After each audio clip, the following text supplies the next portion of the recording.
nagkakarga ng mga damit na binigay ng mga tao dito sa Italia. Yan ang tinatapon nila. Yan, kinukuha naman ng ito, pamana. Hindi ko lang alam kung lalaban yan, pero hindi bawal ibenta yan na surplus. Pinapabigay sa mga walang wala. Yan. Pinipili niya, may sapatos, may bag, may damit, may jacket. Ayun o. Kasi sayang naman kung hindi pamigay. Ayan. Dami kabayan. Hindi mo naman makuanan eh. Ganyan talaga ang kuan. Kung kailangan mong tumulong, magkakatulong ka. Ayan. Oh, yan na kasi. Pinan niya yung mga jacket, ayun, linagay niya sa ibang kuan. Lalagyan. At saka yung mga kumot. Ayan, kumot na malaki. Ayan.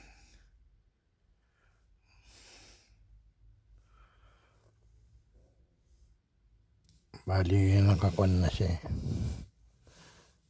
Ayan.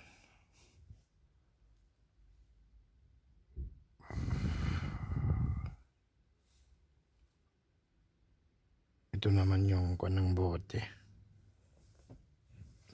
Itong betro kung tawagin dito sa Italia. Yan. Marami rin yung akot niya ikakarga dito sa sasakyan yan.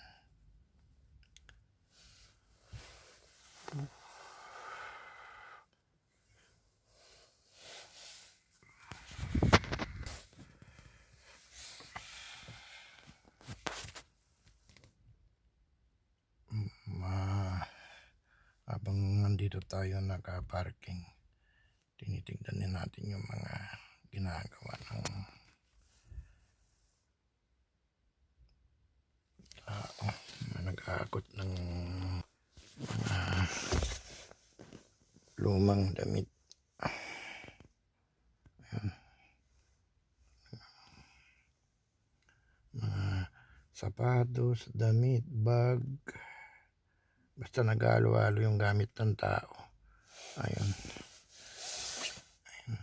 Marami pa doon sa kinukuha niya. Ayun ang paglagyan. Ayun, yung mga kumot. Sinisiperado niya yung kumot kung saan makukuhan.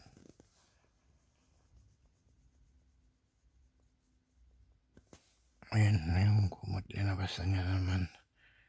Ikukuhan niya lang sa kuhan yan paglalaban.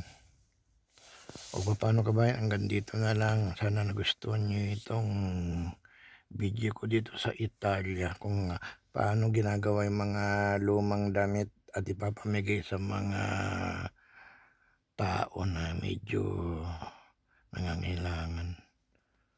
Bye-bye.